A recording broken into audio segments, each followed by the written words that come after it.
Hi, my name is Deirdre Sommerkamp, and I'm delighted to be here today to talk about a topic that is very close to my heart, and that's the power of emotional intelligence for women in leadership. In this talk, we'll explore some of the challenges that women in leadership face and how emotional intelligence, or EQ for short, can help turn obstacles into opportunities. We'll also discuss ways in which EQ can help women build strong relationships and navigate difficult conversations. It is my hope that at the end of this session, you'll have a few tips about leading with confidence and conviction as a woman in leadership using the power of EQ in your own life. So when we think about great leaders, we often think about people who are confident, decisive, and have strong interpersonal skills. And while these qualities are important, there's something else that's just as critical, yet often overlooked, and that's emotional intelligence. So what is emotional intelligence? Well, according to Psychology Today, emotional intelligence is the ability to identify and manage one's own emotions, as well as the emotions of others. Emotional intelligence is generally said to include a few skills, namely emotional awareness, or the ability to identify and name one's own emotions, the ability to harness those emotions and apply them to tasks like thinking and problem solving, and the ability to manage emotions, which includes both regulating one's own emotions when necessary and helping others to do the same. So simply put, EQ is the ability to recognize, understand, and manage our own emotions, as well as the emotions of others. It's about being able to use emotional information to guide our thoughts and actions, and to build strong relationships built on trust and empathy. It's commonly defined as a set of emotional and social skills that collectively establish how well we perceive and express ourselves, develop and maintain social relationships, cope with challenges, manage stress, and make decisions, and how we use emotional information in an effective and meaningful way. In other words, letting it guide our thinking and our actions. In essence, it's our people skills, and it determines how well we get along with others. Numerous studies have linked emotional intelligence with success in work, life, and leadership. Those who have higher EQs are generally more successful than their lower EQ counterparts, regardless of their IQ level. Now, you may be wondering, why is EQ particularly important for women in leadership? Well, let me explain. Women in leadership face unique challenges in today's business environment, and we'll talk about them in a few minutes. While challenges are certainly not unique to women, research has shown that women are more likely to face them than men, particularly at the leadership role. And according to recent research study, women in leadership positions are 30% more likely than men to feel that they have to prove themselves to their colleagues. This can lead to a lack of confidence and a reluctance to take risks. This can also make it difficult for women to succeed and advance their careers. And by recognizing these challenges and working to overcome them, women can thrive in leadership roles. I think of EQ as a superpower, and EQ can help women in leadership overcome everyday challenges. There are many examples of women in leadership who have used EQ to overcome challenges and succeed in their careers. For example, Ursula Burns, former CEO of Xerox. She emphasized the importance of authenticity and courage in leadership, and she's spoken about the challenges she faced as a Black woman in a predominantly white and male industry. Mary Barra, CEO of General Motors. She emphasized the importance of collaboration and teamwork and has used EQ to build strong relationships with both her employees and customers. Indra Nooyi, the former CEO of Pepsi. She's known for her exceptional leadership style, which is based on empathy, compassion, and a deep understanding of the needs and desires of both her employees and her customers. Under her leadership, Pepsi experienced a significant shift in culture with greater emphasis on employee engagement, innovation, and sustainability. Ruth Bader Ginsburg, the former Supreme Court Justice, she was known for her exceptional legal mind, but she was also a master of emotional intelligence. She was able to build strong relationships with her colleagues in the court, even when they had opposing views. She's known for her ability to listen, understand, and empathize with others, which really helped her build trust and credibility with her colleagues. And Melinda Gates, the co-chair of the Bill and Melinda Gates Foundation. She's another example of a woman who's used emotional intelligence to great effect in her leadership role. She is known for her ability to connect with people from all walks of life and to build strong relationships built on trust and empathy. She's been instrumental in the foundation's efforts to address global health issues such as HIV, AIDS, malaria, and polio. So these women, along with many others, demonstrate the power of emotional intelligence for women in leadership. And they used empathy, self-awareness, and the ability to connect with others to build strong relationships, navigate difficult conversations, and inspire their teams. But it's not just for famous women who can benefit from developing their EQ skills. In fact, all of us can benefit from developing this critical skill. Whether you're leading a team of employees, managing a family, or simply navigating the ups and downs of everyday life, emotional intelligence can help us be more effective and successful. Let's take a look at the specific and unique obstacles that women in leadership face. The first one is navigating conflict. Conflict is a natural part of life, but it can be particularly challenging for women leaders who may be expected to be more agreeable and less assertive than male counterparts. Agreeableness is comprised of traits relating to altruism, such as empathy and kindness. Agreeableness involves a tendency towards cooperation, maintenance of social harmony, and a consideration of the concerns of others. In multiple research studies, women consistently scored higher than men on this trait of agreeableness. And so as a woman leader, just knowing that is helpful for me so I can practice self-awareness and ask myself, am I being more agreeable in this specific work situation than I want to or need to be? Tokenism. Women in leadership may also feel like the token woman in the room in industries where women are underrepresented. We are often called upon to promote diversity and inclusion within our organizations. Gender bias.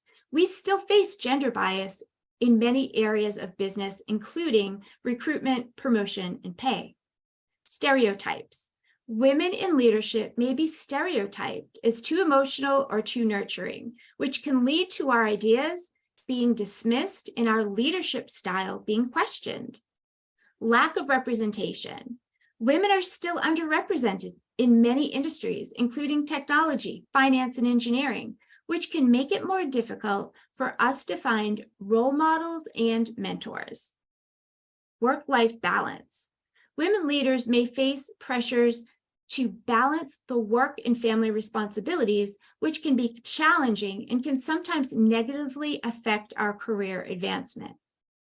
Earlier in my career, I remember that instead of having a difficult conversation, I chose to leave an employer that I enjoyed working for because I didn't know I could say no or even how to say no to balance those work-life responsibilities. I think it's important for all of us as women in leadership to mentor those and pass along the lessons we've learned to those who are just starting out in their careers. Double standards. Women in leadership may be judged more harshly than men for the same exact behavior, which can be frustrating and limit our ability to lead authentically. Workplace culture. Some work environments may not be supportive of women in leadership roles, which can make it difficult for women to succeed and advance in their careers. Imposter syndrome. Women in leadership may struggle with imposter syndrome, which can cause us to doubt our abilities and limit our confidence. And speaking of confidence, lack of confidence. As leaders, we may face challenges in building and maintaining our confidence, which can be crucial to our success. Networking. Women may face challenges in building and maintaining professional networks, which can further limit our ability to find mentors and allies who can help us get the right exposure to advance our careers. In negotiation, we may face challenges in negotiating for higher pay, promotions, and other benefits, which can limit our earning potential and career advancement opportunities. So by recognizing these challenges and working to further develop our emotional intelligence, we can actually use EQ as a superpower to help us overcome them. So what can we do to develop our emotional intelligence? One way is to practice mindfulness. Take time to be present in the moment and observe your thoughts, emotions, and behaviors without judgment. This can help us become more self-aware and present in the moment. Practice active listening. Ask open-ended questions, paying attention to what others are saying, and respond thoughtfully. Don't jump to conclusions or make judgments. By truly hearing and asking clarifying questions, we can ensure we understand the perspectives of others, which will help us build even stronger relationships. Use clear, effective communication. Be clear and concise when communicating with others. Use nonverbal cues such as eye contact, tone of voice, and body language to convey your message.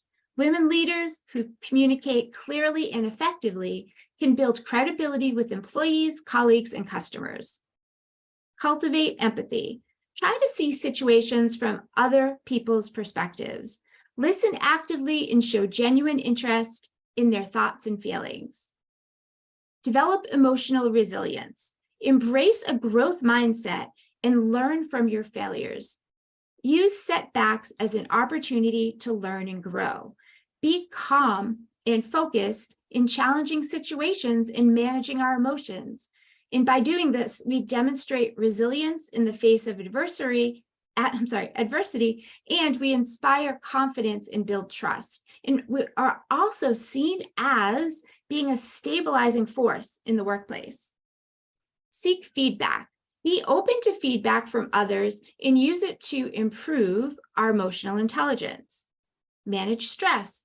Identify your stressors and build in time to process your feelings. Journal. Have conversations, take walks, anything that helps you effectively manage your stress. For me, walking is how I diffuse stress. Whatever you choose, it will help you remain calm and focused in challenging situations. Build strong relationships. Invest time and effort in building relationships with your colleagues, employees, and customers. Show them that you care about their well-being and show them compassion. Lead with authenticity. Be true to yourself, your values, and your core beliefs. By being true to these, it will inspire and respect, trust with others. Develop self-awareness. Women leaders who are emotionally self-aware are typically more transparent and genuine. By acknowledging our own emotions and vulnerabilities, we inspire trust. Practice adaptability. By adapting to new situations and challenges, we can demonstrate our competence in that flexibility and adaptability. Team build. By creating a culture of collaboration and teamwork, we can build stronger relationships and achieve greater success for both ourselves and our teams.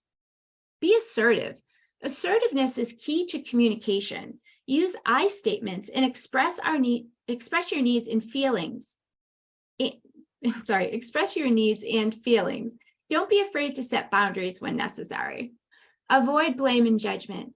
Blaming or judging the other person is likely just to escalate a situation. Instead, focus on the issue at hand and work together to find a solution. Stay focused. Keep the conversation focused on an issue at hand and avoid getting sidetracked by other topics or personal attacks. Stay solution-oriented. Try to approach the conversation with the focus on finding a solution or a compromise that works for both parties. And take a break if necessary. If the conversation becomes too heated, it may be necessary to take a break and come back to the conversation when emotions have cooled off. There are so many more items that I could list, but these should be a helpful start. For me, the top ones I practice daily are self-awareness and empathy. Self-awareness because it's the foundation of emotional intelligence. I need to be able to recognize my own emotions before I can effectively manage them. And this means taking time to reflect on my thoughts and feelings, as well as being honest about my strengths and my weaknesses. And empathy, so I can understand and relate to the emotions of others and show compassion and respect, which allows me to build deeper connections in relationships in a very transparent way. So developing our EQ requires ongoing effort and practice. It's not something we can do or learn overnight, but rather it's a lifelong journey of self-discovery and growth. By developing our EQ, we can build stronger relationships, navigate difficult conversations, and lead with confidence and conviction. So as women leaders, let's all embrace the power of emotional intelligence and work together to create a more empathetic and compassionate world. Thank you so much. If you'd like to connect with me on LinkedIn, I would love to share life with you. Thank you.